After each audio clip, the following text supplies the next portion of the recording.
right, welcome everybody. This is Emma. You are listening to the Direct Farm podcast. And today we're talking with Janelle Maiocco. She is the CEO and founder of Barn2Door and the perfect person to help us kick off the first episode. Janelle, welcome. Thank you so much. Super excited to be here. Really excited to have you. I want to, have you introduce yourself to the audience. Tell them a little bit about yourself. Yeah, absolutely. Let me give you a little bit about my background just for fun because, why am I so excited about Barn2Door every day? I actually did come from agricultural roots. My grandfather was a dairy farmer and a chicken farmer. I spent a lot of time on the farm, standing between cows, collecting eggs, etc. And then back in the day, honestly, I used to pick berries every summer. That was my summer job. They'd bus us in and we do 8 hours of berry picking until your hands were completely red. Super fun. And so that was just a huge part of my growing up years. Even my father had a hobby farm, 10 acres of blueberries, and we always had animals on premise. And so just really good sentiment for farmers who work so hard and are very do-it-yourself and are just amazing, growing and owning their own businesses. Mm-hmm. And so that was the farming background. I also spent a lot of time in restaurants, interestingly enough. I mean, that was sort of a natural foray all the way through high school, college. I worked in restaurants, both the front of house, back of house, started as a busser and went all the way through to as a server. Later in life, went back and got a culinary degree, so that's exciting. But my actual degree at university was I got an MBA I got a business degree here in Seattle, which is exciting because it's kind of a tech hub. It's a lot of entrepreneurship, a lot of software development, a lot of really amazing businesses here. So I got to sponge off that culture, that environment. So I spent about 10 years in tech, in food tech companies. I worked for a number of startups. I even actually consulted for state commissions like Texas Grapefruit, California Fig, a number of those. So super involved with food.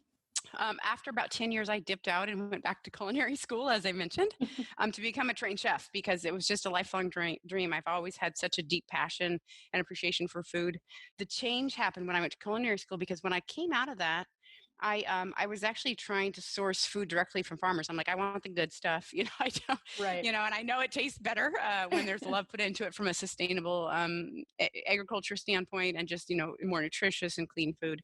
And so when I started to try to do that, I learned pretty quickly that there's a lot, in fact, in Washington state alone, which is my home state, I learned that there's actually 40,000 farmers. And I was still confounded on how to get food from them. I was digging for emails or phone numbers, asking people. I mean, it was actually really hard to figure out who they were and how to get their food. Mm-hmm. And I was just, I was a bit flummoxed, actually. I'm like, we have to solve this because, the food system is quickly becoming, big trucks and commodity and big box grocers. And yet there's all of this amazing food out there and no easy way for all of us, consumers, quote unquote, to get it. Right. And that really became sort of that moment of this needs to be fixed. So then how did you go about fixing it? What was the solution there? Well, not an overnight process. I've been in this space now building software for farmers for 10 years. Mm-hmm. And so I've learned a ton about what works, what doesn't, what to build for them, what they need, what they don't need, because of all the conversations with farmers. So what I really wanted to do was, I know that people wanted to buy from these farmers, right? And I knew that all the demand was there and all the food was there, and technology really becomes the linchpin. Mm-hmm. So people were used to Airbnb, they're used to Uber, they're used to Amazon, they're used to being online and being able to browse and buy directly from whomever. And I knew that if it was that easy, and this is sort of where the inspiration came for Barn2Door, I'm like, look, if I could choose between buying from a big box grocer or an online grocer, and I could as easily buy from a local farmer, 10 out of 10 times I'm buying from that local farmer. Right. And if I can make it that easy for all consumers and chefs for that matter, if I can make it that easy for them, they're going to do the same thing. And then all of a sudden you start to actually change how people buy food, how they think about buying food and who they are buying from. And then these farmers have an opportunity to be that much more successful.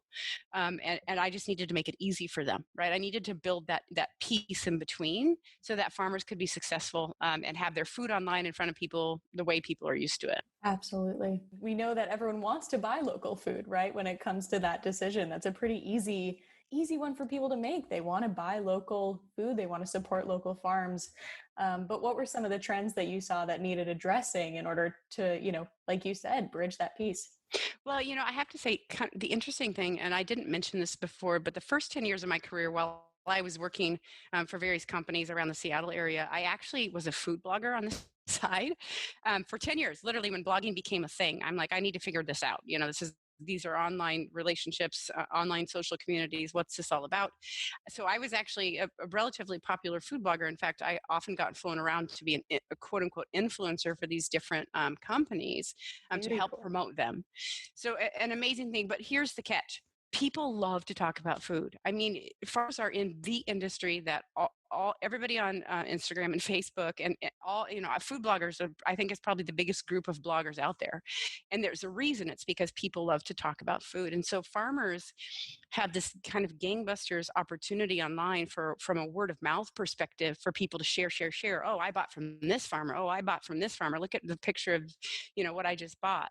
Interestingly, in Barn2Door, we've built in anybody who ever buys from any farmer can share it immediately on Facebook, right? I mean, we can help spread that good news and make this happen. So then what were some of the trends that you were seeing that buyers really were expecting that farms weren't necessarily addressing right away? Well, I mean, I think the obvious call out is that farmers weren't online. And I talked to so many restaurateurs when I was first, 10 plus years ago and consistently since. And they're like, we love local food and we love the heirloom varieties and all of you can tell that you can taste it on the plate. I mean, it's such a big difference. And they're like, but it's different. Every farmer is like a different invoice, or I have to call or I have to text. I don't know what they have. And then they email me. And by the time I email back, some of it's gone. So they're like, this is clunky. Like we would do this so much more if it didn't take our time. And this is the chef speaking. There's just this reality of I'm so used to just going online. I don't care if it's Etsy or Walmart or Amazon or anywhere. I can just see what you have, buy it, put it in my cart, and I'm done. And that's today's buyers. So while buyers all want to buy from local food, it actually has to be easy or they won't do it. And so that's where we come in. In 2019, 1 in 20 people purchased food online. In 2020, it was projected to be 1 in 5 buying food online. That's huge. And then what happened? COVID. And now it's actually one. And I think that actually fast tracked that. Now it's actually 1 in 3 people. So 30% of everyone is buying food online. And that's a great wrapped audience since they're online 6 hours a day. It's a big deal. If not more during COVID. Probably more during COVID. Yes, absolutely. And so people are online, people want local food. What are some of the tools that needed to exist for farms to make it easy for customers? How is, that software different than building something else? Yeah, that's a great question. So it is unique to be building software for farmers versus just a generic commerce solution, right? I mean, you can go, there's a ton of sites you can go to online that, and everybody, Wix, Squarespace, whomever, like you can go online, you can set up a store. But that's kind of like a round peg in a square hole when it comes to farmers servicing their local customers, because all of those companies are optimized for things you ship. They're not optimized and they don't have tools or capabilities in place for people who actually deliver directly. And so there's a lot that goes into it, a lot. And it's so fun to be able to actually focus on. We constantly are like, how do we save farmers time? And farmers are like, hey, can you build this for me? So it's just there. So a great example. Here's a great example. Number one, farmers, I would say 90% plus of our farmers actually sell to customers that require different price points. So I might sell to chefs with a different price, and I might sell to consumers with a different price for the same product. So our software actually enables that, right? A different price for a different customer. Our software also enables different schedules for different customers, because you might deliver every Friday, Thursday night cutoff, order by 10 p.m. for Friday delivery every week to a chef. Great. They can put that in their store. So if I'm a chef shopping from them, I can just throw it on the cart and check out for my Friday delivery. But if I'm a consumer, that farmer might offer, hey, yeah, you can pick up at the farmer market. There's a couple of neighborhood locations you can pick up. Or maybe I do some door-to-door delivery, because we're actually seeing that take off like exponentially. They can choose like one zip code to focus on to kind of drum up that business. So they can just be like, hey, if you're a consumer, here's your price point and here's your delivery options. So really fantastic. That's very nuanced, right? Farmers also need a pick and a pack list. They need a pick and a pack list for their delivery day. And then now, because again, same thing, door-to-door delivery is really taking off for farmers. We've actually set up integrations with routing apps. So they can choose, this routing app or that one. and we give them the proper information to be able to integrate with that, and then their routes are mapped. So our whole goal is, what do we build to make their lives easier, Mhm. and to make their managing all of their orders and payments and customers and marketing, quite frankly, and inventory just seamless, right? And that's what we ask ourselves every day. Like, as a software company for farmers, we literally wake up and say, how do we make farmers' lives better today? Well, and it's been fun too, because we get to serve so many farms, and we're so lucky to do so that we actually get to then learn really what's working and turn around and kind of give some of that data back. What have we really seen working? Actually, I really appreciate you saying that. So this is the direct podcast. So I want to give a shout out to that, number one, which is we are building software for farmers who are selling direct. So we actually we help them set up their brands online, and their stores online, and have them then service their own existing customers. So it's all about direct, because that is the ideal way for farmers to keep the most money in their pocket. And then to build those in buyer relationships, right? You want the farmer to own those buyer relationships and build that loyalty to the farm brand. So really, really excited about that. And then the other thing, to your point, when we're servicing farmers, year over year over year, we're learning what works. I mean, we're not just watching anybody with Commerce Online, we're watching what works for farmers. And we can tell you definitively, if you're using the tool that has automatic order reminders to your customers, you're going to get more orders. You're going to get 30% more orders if you have your order reminders turned on. So we can actually tell them ways to be successful. I know that our support and success teams love that, right? I mean, we have support teams that are always on call to talk to farmers, and then our farmers have onboarding and account managers who they meet with regularly, and then they can relay back to them, hey, here's what's working for other farmers. Maybe we should think about that for your farm, or discuss maybe the strategy there in the event that a farmer wants to save even more time or increase sales. Mm-hmm. Well, and we found too, this is the direct podcast, and throughout the episodes, we're going to be focusing on the 4 levers for farm success, which is exactly that. It's the 4 big things we've seen that farms need to focus on in order to be successful selling direct. So, Janelle, like you said, this is the Direct Farm Podcast. And what we're going to be focusing on in each episode is one of the 4 levers for farm success, which, based on that data, is what we've seen is super important for farms to focus on in order to be successful going direct to market. So I want to have you introduce the 4 levers. Yeah, I am so excited. I mean, literally, this is the reason we started this direct podcast, is so we can talk about these levers and help give farmers the tools, tasks, ideas, inspiration that they need to incrementally tackle these and ideally improve their businesses, getting more orders, saving more time, being successful. And we'll be talking to industry experts, as well as farmers who are having success. But it's just great to pull ideas from across various industries, and just success, watching it unfold right in front of us. So the 4 levers are quality, price, brand, and convenience. I know quality is kind of a given with the farms we work with. It's really the basis. If you don't have a quality product, you don't necessarily have something to sell. Yeah, I mean, the farmers we work with they're so inspirational. The care they have for the soil, for our earth, for the animals, and for the people consuming the food they grow it's inspiring, right? And it's really, frankly, if you were to talk to anybody on the Barn2Door team, it's what keeps us inspired and showing up for work every day with a big grin on our face, because we know we're helping these amazing people who grow amazing food be successful. So we're just in this really unique and fortunate position to be able to help farmers. Quality is I think, I don't want to say it's the most obvious lever, but it's certainly the most familiar lever to farmers, because they care so much about their food and the quality of their food. But now, granted, you're going to learn very quickly, like, you can't just have one lever. You can't just have quality and be one and done. It doesn't. You can't just grow it and they will come. It doesn't. Unfortunately, it does not work that way. But if you don't have quality, then you can do everything else right, and people aren't going to buy your food, right? Because it just doesn't taste good, and it's not nutritious. So quality, absolutely cornerstone. Most obvious. Most farms are doing a really good job of this, and they're learning from some. This one, again, is also the most approachable online. Like, you can learn so much about soil health. You can learn so much about regenerative practices. So most accessible and most obvious. Well, and customers consumers really want that quality food. They want to understand kind of what's going into growing the food they're consuming. And so it's not only, this kind of given that farms focus on the quality of their food, but it's also a reason that they're getting the business they are, and that people are excited to pay what they're willing to in order to have that food, which brings us to price. Price. Yeah, 70% of people are willing to pay more for quality food. Mm-hmm. That's a lot of people. And, I think that number is growing. People really are increasingly caring. So price is interesting. It's not just about price.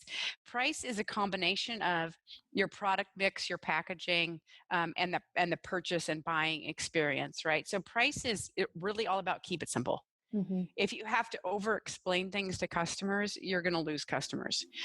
Price should be obvious. Our most successful farmers actually have on average just 60 items in their store. So less is often more. Actually, some of our most successful farmers have less than 10. Mm-hmm. And they get away with that by saying, hey, it's a bundle box, it's a Farmer's Choice bundle box, or it's XYZ, and it's a subscription. Like they just make it very, very simple. So that matters. Flat rate pricing, when and if ever possible, is great. We have a lot of folks who sell chickens, small, medium, large, $25, $30, $35 each at flat rates, and they're having great success. And they don't have to go back in with the weights and everything else. Now, granted, our software supports that, weighted items, deposits, and then for future payments, and that's great. But whenever possible, flat rates actually work better because the consumer, the buyer, wants it to be simple. That's what we're used to online. We're just like click, click, done. Mm-hmm. And so that's what that if you want buyers to buy, you need to make it as simple as possible. Absolutely. Right. And making sure that the price is one that not only covers your costs, but makes sense in terms of the competition that you have as well, and pays yourself. We know that's why we come to work every day as well, to make sure that growing this quality food and getting it to market is a really viable source of income for people, because we want more of it. More money in the farmers' pockets is absolutely a better thing. Exactly. Yeah. Which brings us to brand and convenience, which I know are the ones we love to talk about. So brand is interesting. I think we'll talk a little bit about, which lever you focus on and when. This one's actually quite accessible. Most farmers, honestly, that we talk to aren't leaning into this, but once they start to, they see some really good responses and results from their existing customers, and a lot more purchasing because people start to engage more. Brand, everybody has a brand, whether you know it or not, or whether you use it or not, or whether you pursue it or not. A brand is pretty much everybody's experience of your farm, right? Whether it's talking to you in person, whether it's seeing you online, it's the combined experience of all of those touch points with different customers.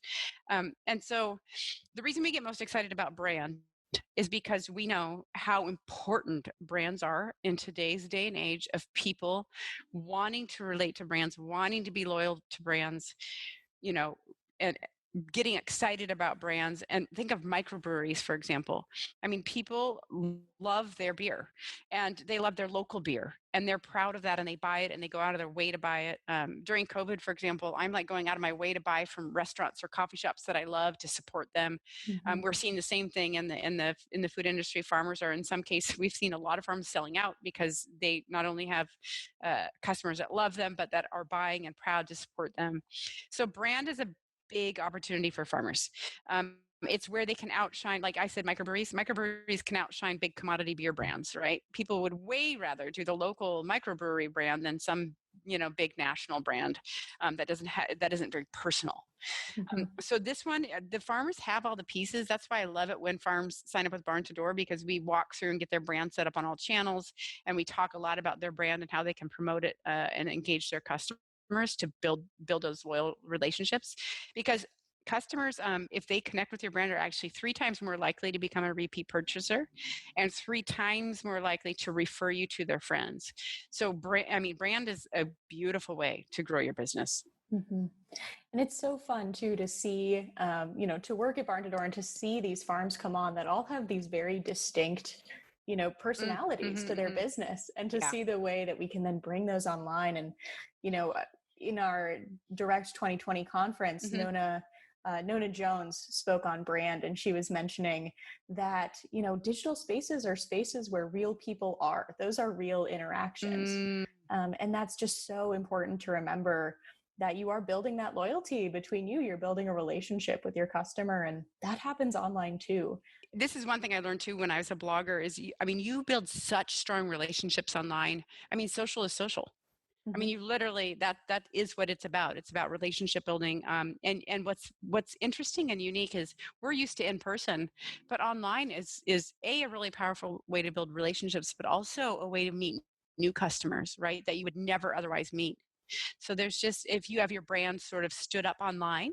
Now I have to say one more thing about brand before we move on, and that is you have to have a beautiful brand on all channels. It needs to be consistent, recognizable, and you got to tell your story. But you also have to engage customers regularly, because all the brands are. Right. And so to compete, to stay top of mind, and to build that loyalty that then turns into sales, you actually do need to engage people on social or through email or through newsletters. We have MailChimp integrated as well for that reason, right? Because we actually build templates for farmers on MailChimp because we want them to be able to connect with their customers and build that brand loyalty, because we know that it produces orders and sales and Mhm. sustainability for their business long term. Yeah, absolutely. Which kind of brings us back to convenience as well, that we know that those 30% higher order volumes from just weekly order reminders, is engagement. It's also reminding people to purchase and, taking on some of that, meeting them where they're at, making it Mm. convenient. Convenience is an interesting lever. I think this is the one that is the most opportunity for farmers frequently, and can actually end up in the most impactful results in terms of them uplifting their business. It can take the most adjustment, right? So, in other words, this is the one that most farmers statistically have the furthest to go on. What we find is that convenience can make the difference between a sale or not a sale. Mhm. And I can tell you, I mean, we watch it all day long. And so we definitely champion this one. And it doesn't mean you need to change the course of, your whole business. It just means incrementally, even if you start to chip away at providing more convenience to your buyers, you're going to see results from that. Mhm. So then I want to talk a little bit about what convenience means. I think, what is convenient and what's not convenient? What have we seen? Yeah, so buyers today, especially online, it's basically all about time, money, and effort. So as little effort as possible, as little time as possible, and then in terms of money, it's just how easy I can pay you, right? And so when I go online, I'm happy if I'm in and out of buying a couple of extra things on Amazon in less than a minute. I just throw it in my cart, boom, done. Inconvenience looks like this. I have to talk to somebody. I have to call them first. I have to fill out a form. I have to drive a long ways, or I have to go find my checkbook, stamp, write it out, etc. Like all of that takes time and is inconvenient. It takes my time and effort. This is literally a slippery slope to more sales. The easier you make it for your buyers, the more time you save them, the closer it is to their doorstep, the better. So convenience looks, the most convenient is I've got a digital payment, I've got a credit card saved on file, so I don't have to enter it again. I can just say yes. It's on as close to my doorstep as possible. So on my doorstep is the most convenient, that it just shows up. A nearby pickup location's okay. We see that a lot with Starbucks, where you can purchase and go pick up, but door-to-door delivery will win over pickup every single time. And then ease of payment, or I wouldn't even say ease of payment, subscriptions. I mean, we added subscriptions to the platform earlier this year, and it's just taking off. 6 month subscription, weekly subscription, 12 months. I'm like 25% of the revenue going through our platform is already subscriptions. We're seeing that farms who have subscription items have an 80% recurring monthly revenue, which means that the first day of the month they wake up and they know that 80% of their income is guaranteed, and they have a place for that product. And it's not only dependable revenue, it's also time savings. We were talking to Tom Bennett, and he just goes in and packs his subscription bundle boxes on a rainy day, keeps them in the freezer, and has them ready to go, which takes all of that hassle out of that kind of day before delivery rush. So it's really working well. It's been really cool to see. And I wanted to kind of continue here. I know you mentioned this earlier, but want to circle back because it's just so important. Tell me, Janelle, is one lever more important than the others? Ha. No, I think some are easier than others. And I think for any of us, I think they're probably really good at one or two of them and have room for improvement on, one or two of them, right? And I think that's exciting because I think that's opportunity. I know that our account managers work specifically with our farmers to discuss the levers. Which one do you want to focus on this quarter or this year? And let's try things. Let's try this and this and this for your farm, because obviously they know what that farmer's up against in terms of their workflows and everything else, and so they come up with a strategy and a plan. But the reality of it is you actually do need all four.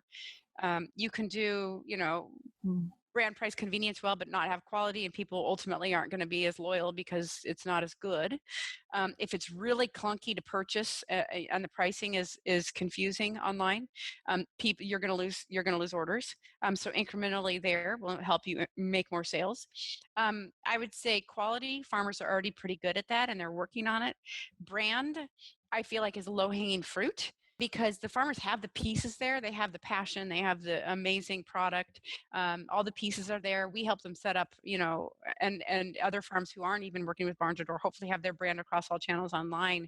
It's just a matter then of leaning in and actually beginning to engage your customers on a regular basis. So that one takes time, but the pieces are there. So it is low-hanging fruit. Price doesn't take a lot of time to fix. If you just sort of streamline the experience of what the price is for your product, and the packaging is really simple, and reduce the amount of items that you're selling, like just keep it really high and tight. Simple. That one does not take a lot of time. I think convenience is a big lever. If you're going to pick one that could potentially have really meaningful shifts in businesses, and we watch it time and again with so many of our farmers who start trying door-to-door delivery even just once a month. Now it's not an overnight hailstorm of new customers, but you start to build it up over time, and they're just, well, in some cases actually they're selling out. But that, truth be told, convenience I think is the most uncomfortable one and new one for farmers, but it's also potentially the biggest opportunity in terms of making a big difference. And a lot of that comes down to saved credit cards on file that people can purchase with. That's convenient. Subscriptions are very convenient. Deliveries, door-to-door delivery, very convenient. There's just a lot of ways to sort of really step up that lever. Yeah, we call it the tipping point for good reason. So then, how would you recommend that farms begin to look at these four levers and start to work on them incrementally? Yeah, this is great. So we at Barn2Door, obviously we work really, one-on-one with farmers to talk through these and talk about their business and what are the tactics for them to incrementally improve. And what we usually do is we're like, hey, let's focus on just one. Let's not overwhelm. Let's just start A/B testing. Let's start trying a few things to see what works for your farm, because every farm's different. But even for everyone else who might not be using Barn2Door, I mean, we want to help everyone, and so we create blogs and ebooks. Again, we've learned so much over the years about what works with commerce and farmers selling direct, and we really want people to buy from them as much as possible. And so we're trying to get the information out there. So we have free ebooks. We've got fantastic blogs, resources, a video recording of our conference. Download this podcast, listen to the podcast, check out the resources. Please do. I mean, they're there for you. And then I would just pay attention. What are other successful farms doing? Really good farmers check out who's good on social and start to learn from them. I mean, it's all out there. It's just a matter of leaning in, putting in some time, and trying things out.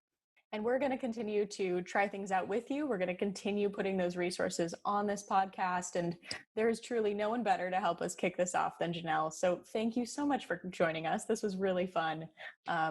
Grateful for your time. Yeah, thank you so much for having me. And I'm so enthusiastic about this direct podcast and all of the great minds that we're all going to learn from. And really, at the end of the day, our whole goal is to help every farm be successful and ultimately to help change the food system. Thank you to everyone for being with us today on the Direct Farm Podcast. Please continue to join us over the next 4 weeks. We're going to dive into each of these four levers in more detail and continue hearing from fresh voices from successful farms. It's going to be good. So stay strong, stay healthy. We're thrilled to have you be a part of this.